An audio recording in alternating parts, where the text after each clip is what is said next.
Que nous réserve le Bitcoin? C'est ce que nous allons voir dans l'analyse du jour. Mais avant de commencer, n'oubliez pas de vous abonner, de mettre un petit pouce bleu et de laisser un commentaire. Alors normalement aujourd'hui ça va être une petite vidéo, tout simplement parce que on a bien déjà fait le tour un peu de tout ce qui pourrait se produire sur le Bitcoin et surtout je suis fatigué donc voilà, je vais essayer d'être concis. On va faire un petit rappel global de la situation, on va voir deux trois petits trucs comme d'habitude et ça devrait le faire. Donc on commence comme d'habitude par la cryptomap du jour qui est pratiquement entièrement rouge. Le Bitcoin se fait rejeter du premier niveau important et donc il rechute, les altcoins le suivent pour la grosse majorité. On a deux trois petits altcoins qui sont encore dans le vert, mais voilà, c'est pas des fortes hausses, 1, 2, 3, 4 à part, S qui nous fait 6. Mais voilà et sinon, c'est des chutes de 5 à 10 globalement en moyenne pour l'ensemble des, altcoins. Le dollar, donc le dollar, il est toujours en train de travailler le niveau important qui est ici, qui se trouve être la médiane de l'ancien range, hein. C'est même pas un ancien range vu qu'on est rededans. Du coup, c'est, du range tout simplement qu'on a réintégré. Certains, dans les commentaires depuis plusieurs vidéos, ils m'ont dit: «Le dollar et le bitcoin, pendant plusieurs semaines, ils vont dans le même sens». Vous voyez que là, on a un bitcoin, un dollar qui chute et un bitcoin qui chute. Est-ce que la corrélation ne pourrait pas être terminée? N'oubliez pas que, le dollar et le bitcoin ne sont pas corrélés ni sur le court terme, enfin inversement corrélés, ni sur le moyen terme, mais exclusivement sur le long terme. Voilà, on parle d'un mouvement comme ça. Là, vous voyez qu'on a un dollar haussier, hein.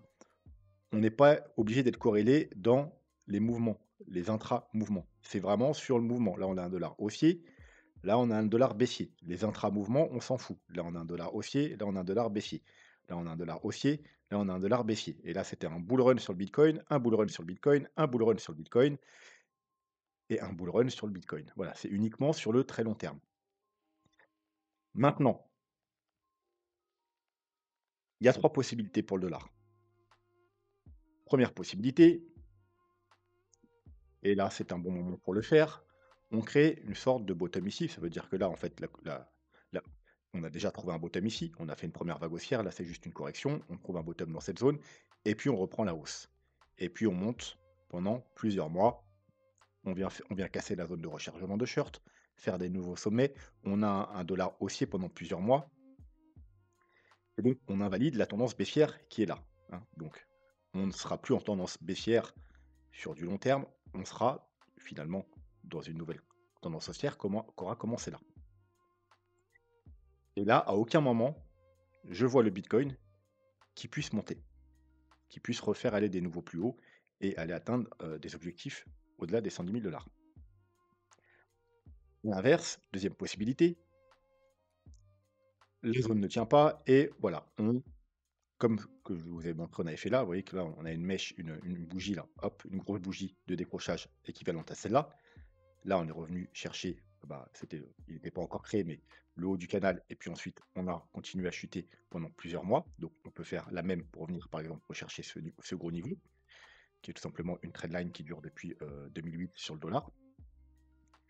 Donc un dollar baissier pendant plusieurs mois et donc il continue sa tendance baissière entamée ici et là, du coup, je vois pas le bitcoin, rentrer en bear market.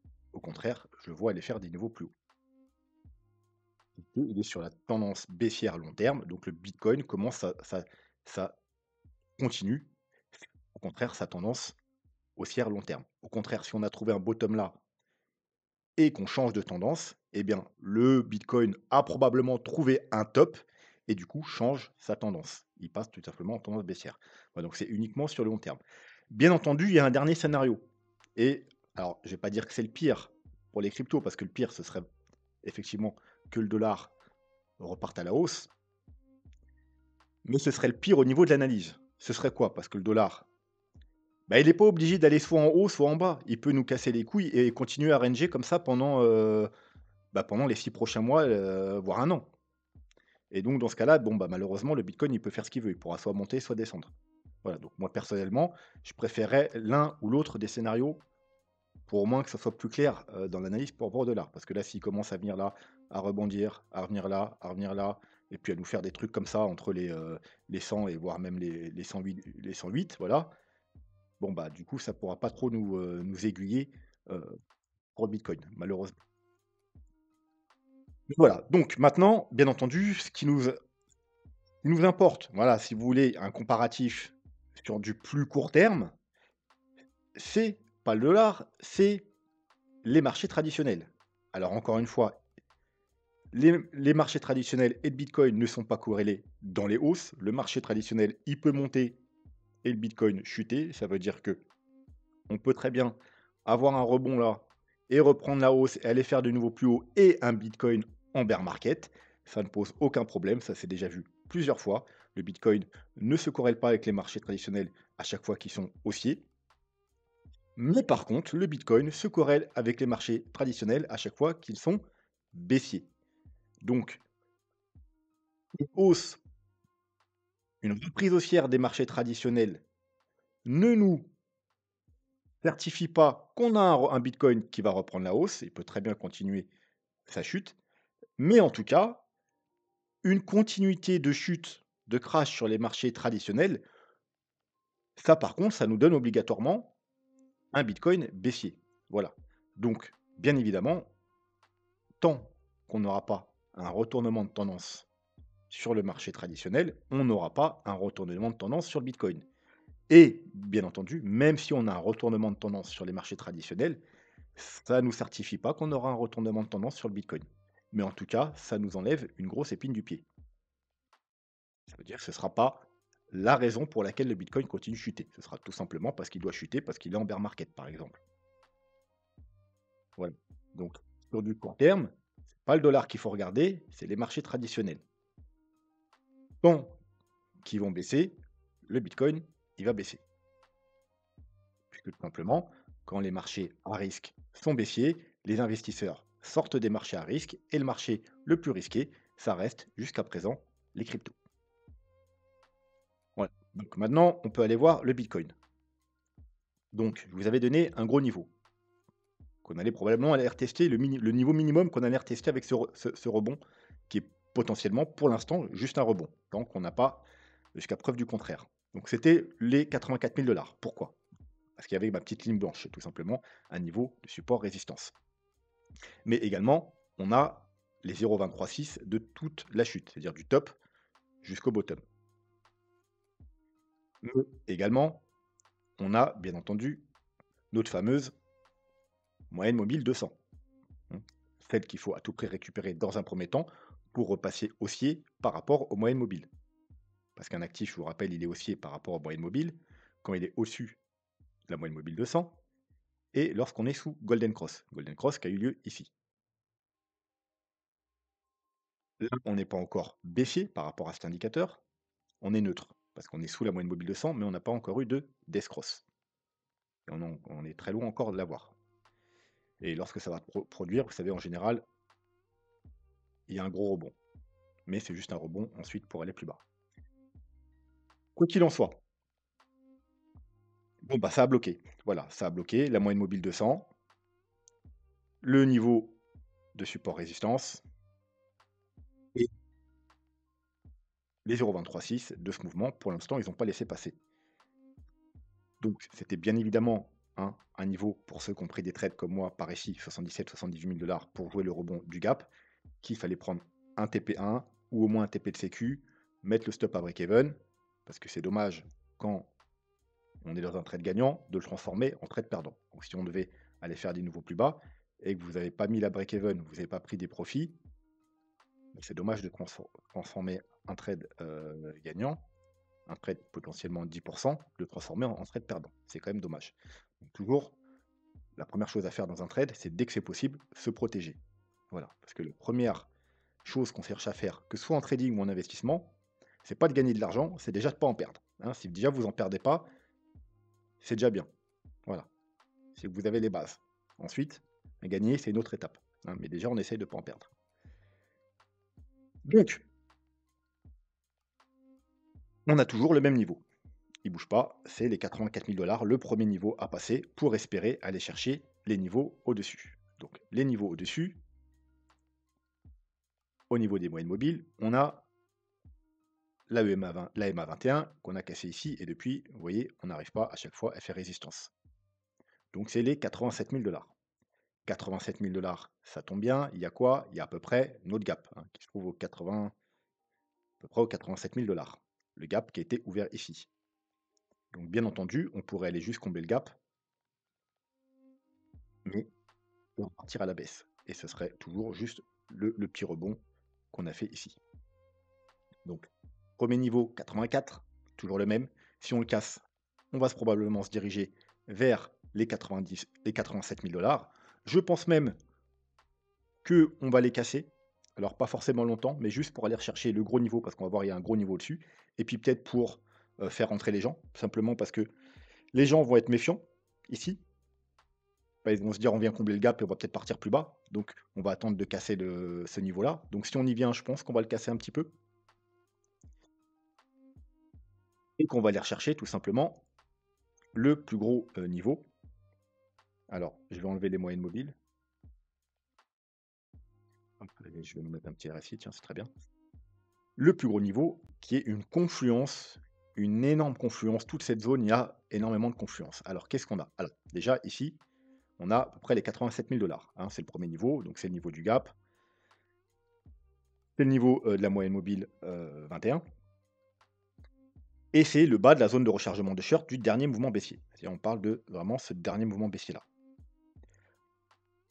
Ensuite, comme je vous dis, moi je pense qu'on va pas, si on doit casser là et qu'on vient là, on va pas s'arrêter là. Je pense qu'on ira chercher le niveau un peu au-dessus, qui est encore plus important, justement pour faire un petit fake out, faire croire aux gens que tout va bien, mais en fait, c'est là le gros niveau.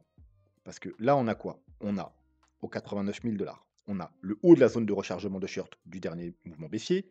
On est en plein dans la zone de rechargement de short du mouvement baissier un peu plus important, c'est-à-dire, vous voyez, 1, 2, 3, de celui-là à partir de là.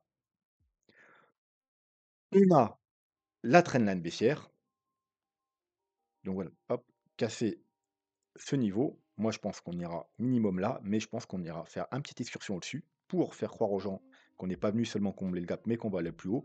Et si ça doit bloquer, ce sera dans cette zone-là, je pense, voire un peu plus haut ici, parce qu'on a le haut de la zone de rechargement de shirt et le bas également, bah, dans l'ancien canal, hein. Alors, il y a également, bien entendu, les 0,382 à surveiller. Mais vous voyez que les 0,382, alors de tout le mouvement baissier, hein, là on est sur les 0,20, on est sur les 0,236. Si on casse les 0,236, bah, le plus logique c'est d'aller rejoindre les 0,382. Et encore une fois, ils sont où? Ils sont encore dans notre confluence. Vous voyez, parfait, hein. Si on vient là, on a la trendline, la zone de rechargement de shirt, la deuxième zone de rechargement de shirt. Et en plus, on a notre niveau 0,382. Donc, c'est fort possible que si on casse ça, on ait rejoint ce niveau. Et c'est là, ça va être le niveau clé. Ça va être le niveau clé. Parce que pour avoir soit un plus gros rebond, un vrai gros rebond, qui peuvent permettre à ceux qui veulent se protéger de se protéger, que lorsqu'on casse les 0,382, le plus commun, c'est de faire quoi? Bah, c'est d'aller rechercher la zone de rechargement de short, qui se trouve ici, entre les 97 000 et les 102 000 Bon, au minimum, en général, le bas, 97 000. Bien entendu, il faut être prudent. Des fois, on ne revient pas chercher la zone de rechargement de short. Des fois, on s'arrête au Fibo 0,5. Vous voyez, le Fibo 0,5, il est là. Je vais enlever les ratios, on n'en a pas besoin. Voilà, ça va être. Il est là, le Fibo 0,5, exactement aux 93 000 Donc, il faudrait être prudent, parce que pour moi, le niveau clé, c'est pas ici. Ouais, en temps normal, je vous aurais dit, si vous voulez vraiment avoir de la confiance pour repasser bullish, il faut casser ce niveau. Pourquoi? Bah, c'est le haut de la zone de rechargement de shirt, et bah, c'est le bas de, vous voyez, euh, de l'ancien range. Mais, pour moi, le niveau le plus important, ça va être les 0,5. Puisque, simplement, c'est là où il y a les gros niveaux de weekly sur nos indicateurs. Alors, je pense pas qu'on va aller tous les revoir aujourd'hui, aller voir les vidéos précédentes pour en savoir un peu plus, mais il y a des gros indicateurs qui nous donnent des gros niveaux weekly, 3 jours et weekly ici. C'est-à-dire que si on passe les 94 000 donc voilà, grosso modo, on réintègre, hein, ce range, eh bien, on repasse bullish sur les gros time frames. Et je pense que ce ne sera pas juste pour aller chercher la zone de rechargement de short et se faire rejeter. Bien entendu, il faut quand même être prudent ici. Ce sera vraiment déjà un très gros signal haussier. Mais avant tout, bien entendu, il faudra déjà passer les 84 000 il faudra passer les 87 000, le gros niveau aux 89 000 qui va être un niveau clé, hein. et ensuite, voilà, dernier niveau en weekly, c'est celui-là qu'il faudra passer. Donc ensuite, alors avant de passer à ça, je vous rappelle, pour ceux qui veulent soutenir la chaîne, vous pouvez faire des petites donations directement en crypto. Utilisez les liens d'affiliation pour les plateformes crypto que j'utilise. C'est que des plateformes que moi j'utilise quotidiennement pour le trading et pour l'investissement. Donc MEX, BingX, BitGet, KuCoin, Binance. Trade Republic, meilleure plateforme pour moi, c'est celle que j'utilise pour investir sur les marchés traditionnels. Et je vous rappellerai jamais assez, diversifiez-vous, ne restez pas full crypto. Ledger, pour sécuriser vos bitcoins. La petite touche ici pour faire un don à partir de 2 dollars, de 2 euros, peu importe. Et bien sûr, vous pouvez aussi rejoindre la chaîne pour soutenir la chaîne. Il y a plein d'abonnements, ça va de 2,50 € à 14,99 €, quelque chose comme ça. Et ça vous donne quelques bonus, notamment ça vous donnera accès à partir du deuxième palier, le palier VIP à 5 dollars, aux vidéos réservées aux membres. On en a une qui est sortie hier, voilà, sur tous les indicateurs qui vous donneront la fin du bull run.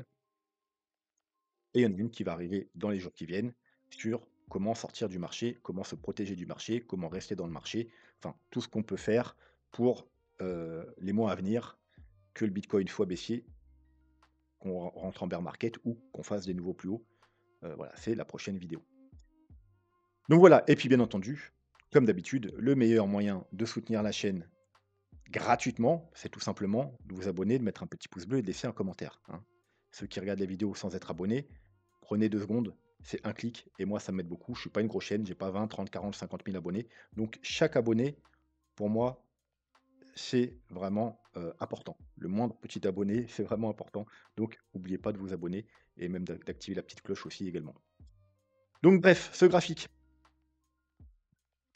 très important, c'est le canal dans lequel évoluait le Bitcoin, qu'on a essayé de casser à 2 reprises, qu'on a réintégré à 2 reprises. On est venu parfaitement rebondir sur la médiane du canal, comme ici, à la différence que là, le fait d'avoir rejoint déjà cette médiane, c'est déjà un signe de faiblesse. Alors pourquoi c'est un signe de faiblesse ici, alors qu'ici, c'était pas un signe de faiblesse? Tout simplement parce que, si vous voulez, là, c'est pas le prix, c'est pas le Bitcoin qui a rejoint le canal, c'est le canal qui a rejoint le Bitcoin. Vous voyez? C'est un peu comme le principe, c'est pas la mer qui prend c'est pas l'homme qui prend la mer, c'est la mer qui prend l'homme. Tout simplement parce que cette correction s'est faite sur le temps. Donc quand vous avez une trendline, soit baissière ou haussière, et vous avez un actif qui est là, ben il a pas besoin de chuter pour casser le, la trendline. Il peut très bien simplement aller tout droit et il va la casser au bout d'un moment, vu que la trendline elle est haussière. Vous voyez ou pas? Bon bah là c'est pareil. C'est la correction, elle s'est fait elle était très longue, hein, je vous rappelle, elle a duré, 8 mois. Donc bien entendu, à un moment, vous voyez, c'est comme une sorte de range, même si elle a chuté un peu, eh bien on c'est le canal qui finalement qui a rejoint le prix. Parce que regardez, je vous donne un exemple. Vous prenez ici, vous voyez ici, quand on est venu, on a eu une clôture. Alors, on n'a jamais eu de confirmation de cassure déjà de la médiane, hein. On a fait une mèche, on a été rejeté. Une clôture, on a attendu la bougie de confirmation pour voir si on allait confirmer et rejoindre le bas du canal. Non, au contraire, on a réintégré, c'est très bullish, tout va bien. On n'a pas eu de confirmation baissière. Mais le moment là où on a fait la clôture ici, je vais vous mettre une ligne. Voilà.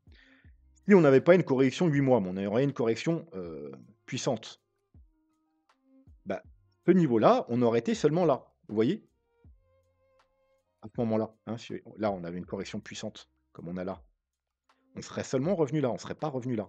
En fait, au lieu de faire un petit fake out de la médiane, on aurait fait un fake out du haut du canal. Si on aurait, au lieu d'une correction qui se serait fait sur le temps, mais sur la force, on serait venu là, une petite mèche, réintégrée, puis on serait reparti rapidement. Au contraire, on a traîné, traîné, traîné.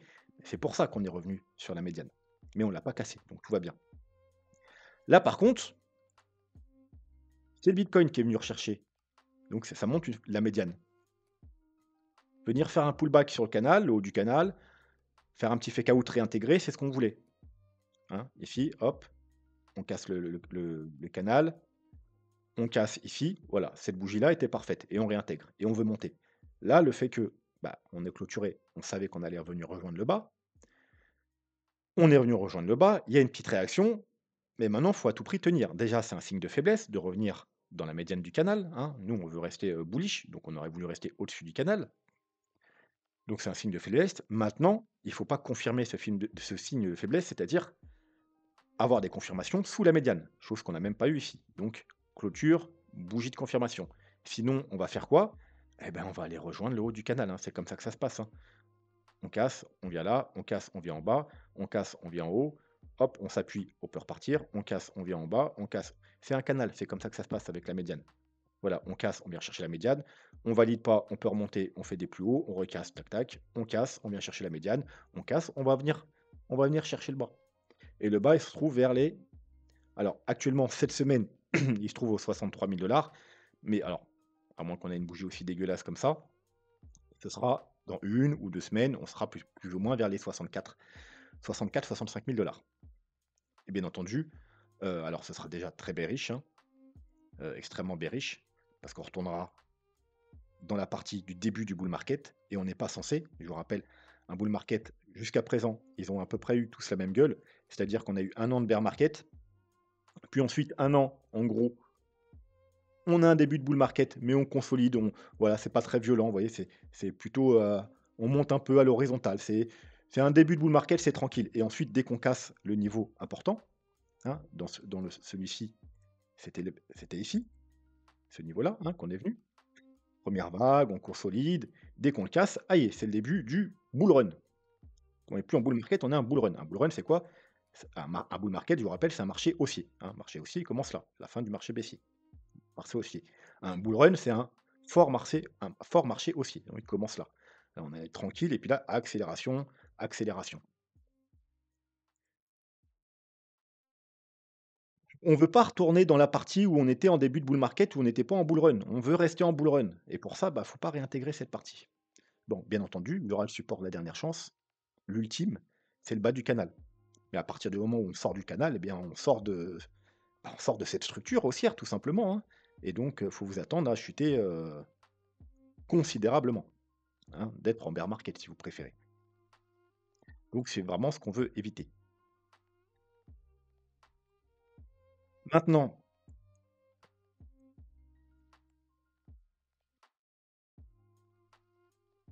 hop, alors, au niveau des moyennes mobiles, on les a vues en daily pour récupérer la moyenne 200 au 84, puis la moyenne mobile 21 au 87. En 3 jours, qu'est-ce qu'on a? En 3 jours, on est sur du support. On est sur le support des 77 000 $. Donc la moyenne mobile 100. Une grosse moyenne mobile en 3 jours quand même. Puis on la casse, malheureusement. Vous voyez ici, on est venu casser, réintégrer, bougie de clôture. On a attendu une bougie de confirmation, on n'a pas. On a réintégré. Ok, parfait. Bon, si on nous fait quelque chose comme ça, pour aller rechercher rapidement entre les 70 et les 74, 75, peu importe. Rapidement, je dis bien, tout va bien. Parce qu'il n'y a pas tant que ça de niveau, hein. Mis à part que le fait que ce soit effectivement. Alors, est-ce que j'ai le graphique? Hop. Bien entendu, le gros niveau là, on va partir. Et encore, là, c'était plus les 69. Mais voilà, le dernier top, on va dire, entre les 70 000 et avec les mèches aux 73 000. Mis à part ça, niveau des indicateurs, il n'y a pas énormément de supports. Vous voyez, les supports, ils sont soit un peu au-dessus, soit après, ils vont être en dessous. Donc, il faudrait vraiment aller les chercher rapidement, parce que si on s'y installe, il n'y a pas de support malheureusement, on risque d'aller chercher plus bas. Et plus bas, comme vous pouvez le voir, par rapport au moyenne mobile, en 3 jours, on est aux 60 000 $. Ouais, il n'y a rien. Voilà. On irait 64, voire même petite excursion en plus. Et puis si ça tient, on réintègre et tout va bien. Si ça craque, c'est fini. Si ça craque, ensuite c'est fini, hein, on repasse sous la moyenne mobile de 100, il n'y a plus rien. Excusez-moi, hop. Et bien entendu, pour repasser ces deux moyennes mobiles pour passer bullish. Alors, ces deux moyennes mobiles, vous voyez qu'il y en a une au 95, une au 91, mais elle monte, elle descend, donc elles vont se croiser à peu près au milieu, vers les 93, 94. Donc, c'est le niveau que je vous ai dit en début de vidéo. Pour moi, le niveau le plus important. Parce que si on repasse au-dessus de ces 2 moyennes mobiles ici en 3 jours, on repasse totalement bullish, hein. Vous voyez comme là, on les a hop, on repasse dans un mouvement bullish, vous voyez? Hein, on repasse bearish et on repasse bullish, hein. Comme ici, on sera comme ici, avant cette poussée et puis on sera comme ici, avant cette poussée. Donc vraiment niveau clé, 94 000 $. On peut aller voir en weekly également. Bah, on est également alors pas encore, hein, vous voyez? Donc on peut venir, hein, chuter un petit peu plus, faire une petite excursion rapide, comme je vous ai dit, pour aller rechercher entre les 70 et 74, mais il faut que ça tienne, il faut qu'on rebondisse rapidement. Sinon, encore une fois, là, vous voyez carrément, on est aux 56 000 $. Donc on a plus trop le support si on casse ce niveau, en fait, hein. Le c'est des niveaux à peu près actuels, vous voyez? 60 ouais, quoi, aux 75 500, 75 000, 77 000, c'est les niveaux actuels. Au niveau des 73, 74, il y a pas, donc il faut que ce soit une mèche rapide pour réintégrer. Sinon, ça va être compliqué. Et puis on peut voir la même chose sur Ishimoku en 3 jours. Pour l'instant, ça tient encore. On a fait une excursion, réintégration, excursion, réintégration. Mais si on en sort des 78 000 $, ben, il y a rien. Il y a rien, il y a le vide ici, il y a rien et au niveau de la lagging span, et ben, il y a rien non plus, elle a percé sa Kijun. Donc après, il y a rien jusqu'au encore une fois, on est 60 000 $. Vous voyez? Encore une fois. Et c'est pas un gros support sur Ishimoku 3 jours. C'est juste un nuage très fin. Et en plus, par rapport à la lagging span, le prix, il y a plus rien. Donc, quand c'est comme ça, on va en weekly. Et en weekly, bah, regardez, le support, il est maintenant. Il est maintenant euh, autour des 80 000 $. On est en train de le casser. Si ça se valide la semaine prochaine, eh bien, il n'y a rien. Jusqu'au, encore une fois, 60 000 $. Donc pour ça, je vous dis, là, il n'y a pas un gros support, mis à part que c'est au graphique, c'est le dernier top, hein, les 70-73. Donc, il ne faudrait pas qu'on vienne trop le travailler, le titiller, parce que c'est pas un gros support. Donc, quand c'est pas des gros supports, faut venir les chercher rapidement et réintégrer et repasser au-dessus des 80K. Ce sera, si on vient, après, le niveau clé, ce sera les 78-80K. On va arrondir aux 80K. Il faudra récupérer rapidement les 80K. Sinon, malheureusement, on risque de chuter, comme vous l'avez vu, euh, vers les 60-65 000 $. Bon, et puis la lagging span, c'est pareil, vous voyez? Elle a pas de support avant les 65 000 $. Vous voyez? Donc vous voyez, c'est 60-65 000 $, hein? Bah, c'est tout simplement, voilà, ici, hein, 65 000 $. On va y aller là. Si on chute et que c'est pas rapide et que c'est pas réintégration, on commence à travailler ces niveaux-là. C'est pas un gros niveau de support. On va aller chercher le bas du canal, les 65 000. On va aller chercher les moyennes mobiles, les Ishimoku, enfin tous les bordels vers les 60-65 000 $. C'est pour ça qu'on veut éviter. On veut éviter, on veut, si ça doit casser les 78 000, que ce soit rapide, une petite mèche, une petite ou grosse mèche de liquidation pour faire peur aux gens. Et il faut que ça rebondisse très vite, sinon ça va être problématique. Et pour finir, oui, bah, alors mauvaise nouvelle, on a effectivement confirmé le super trend 3 jours, hein. Alors je vous rappelle, super trend, c'est un indicateur assez simple qui marche sur tous les time frames. Bien entendu, plus le time frame est élevé, plus il est fiable. En général, en 3 jours, ça nous donne les corrections. Ça peut nous donner également les débuts de bear market, mais ça nous donne également des corrections.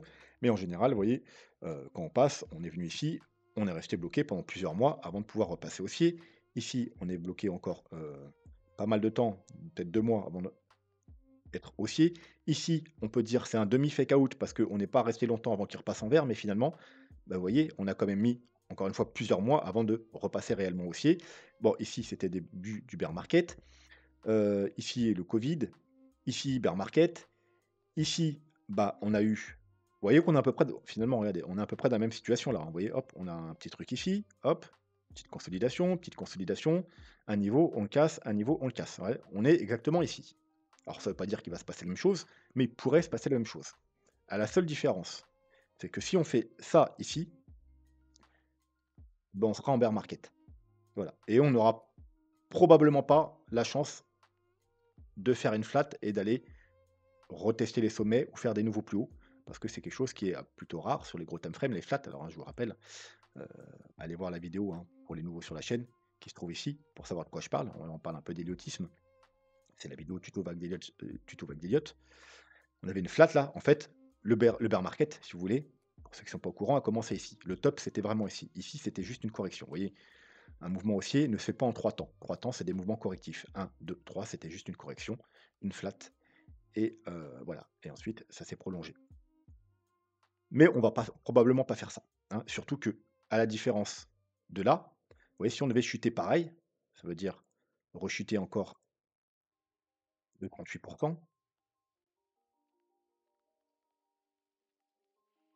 ça nous emmènerait aux 48 000 $. On casserait tous les niveaux de la dernière chance, si vous voulez, chose qu'on n'a pas faite ici. Bah, ça va être simple, on va même rester par exemple sur le super trend.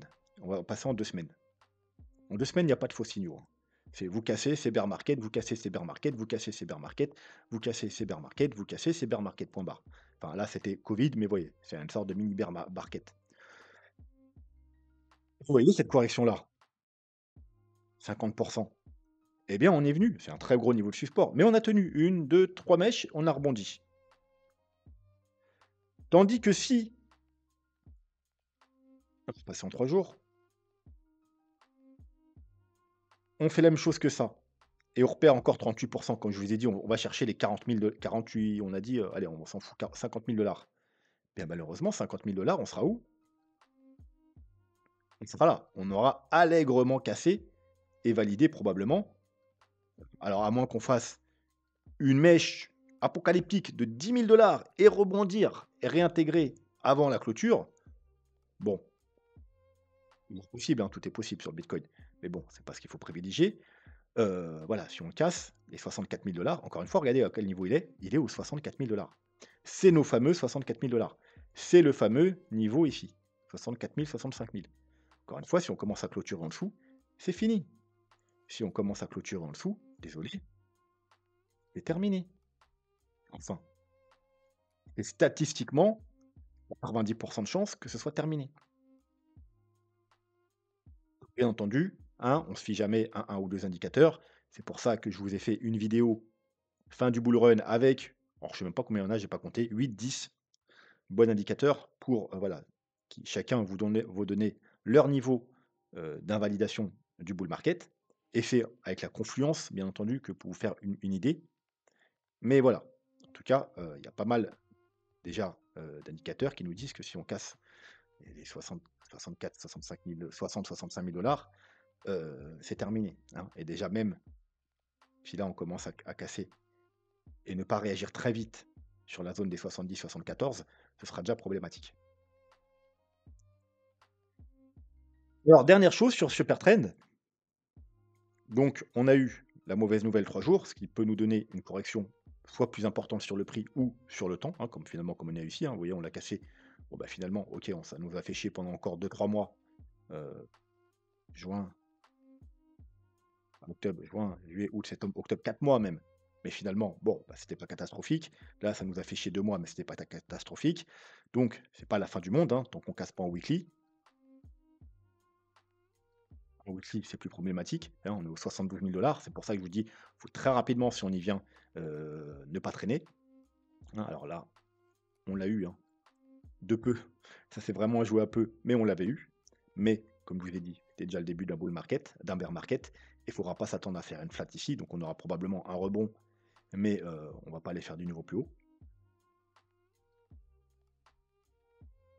Donc 3 jours, mais on va aller voir parce que c'est toujours bien de c'est vrai qu'en ce moment, avant, je prenais souvent le temps de le faire et je le prends moins.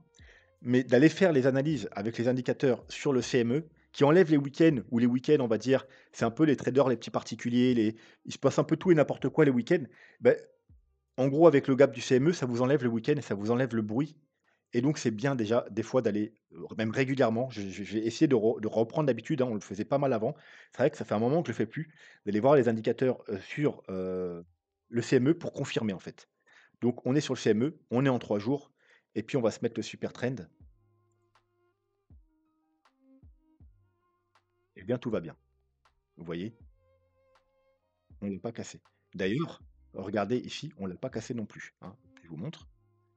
Vous voyez la dernière correction, le super trend était passé en rouge. En gros, alors effectivement, on n'a rien fait pendant 2 mois, mais faux signal parce qu'on n'est pas allé non plus aux enfers. Hop, ici, on n'a pas eu le faux signal. Vous voyez, au contraire, là, bim, là, bim, là, bim et vraiment très propre, très propre.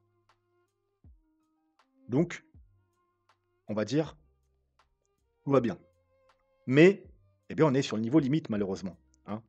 Ça veut dire que si on devait valider le super trend, on serait encore plus bearish qu'ici et encore une fois, ce serait une marque de faiblesse. On est sur la bougie du alors 10 au 13, du 13 au 18, heu, 13? Comment ça 13-18? Ah oui, oui, effectivement. Oui, c'est pour ça, c'est parce que bien évidemment, il saute des jours. Donc on n'a pas 3 jours, normalement, on a peut-être, plus le week-end, donc on a 5 jours, globalement. Donc faudrait que le bitcoin ne clôture pas dans les 5 jours qui viennent en dessous 80 000 et au contraire, il faudrait qu'il rebondisse. Donc s'il doit aller chercher un peu plus bas, encore une fois, comme je vous l'ai dit, il faudrait que ça aille vite. Parce que sinon, après voilà, c'est pas non plus la fin du monde, c'est qu'un super trend 3 jours, mais quand même, vous voyez que même ici dans cette correction, heu, on n'est pas passé en dessous, on n'a pas validé. Donc ce serait encore tout simplement un signe de faiblesse en dessous, en plus. Mais vous voyez qu'ici finalement, ça arrive même sur le CME qu'on ait des faux signaux. Ouais, ici, bah, on a rien eu, ouais. Hein, c'est du 3 jours et c'est pas fiable à 100. heu, mais voilà, ce serait juste un signe de faiblesse en plus. Tiens, on va regarder le weekly pour voir. Ouais, vous voyez en weekly, hein, bull run, hein, on est ouvert, on est ouvert. Bon, à part ici, mais comme je vous ai dit déjà du bear market et il est plutôt propre, hein, il est plutôt propre quand même le super trend en weekly. Donc, voilà et là, il est au niveau des 73 000 $. Donc vous voyez, comme je vous disais, il y avait pas de support, bah, finalement, sur le CME, il y a du support aux 73 000 $. On a le super trend weekly. Voilà et ce sera peut-être la même chose avec les moyennes mobiles, mais on va pas voir ça aujourd'hui. On se gardera l'analyse complète du CME avec les indicateurs dans une autre vidéo, peut-être, demain, pourquoi pas, ou lundi, on verra ça. Quoi qu'il en soit, voilà, j'espère que la vidéo vous a plu. N'hésitez pas à vous abonner, à mettre un commentaire et un petit pouce bleu. Sur ce, moi, je vous dis à demain et je vous souhaite une bonne soirée. Tchuss.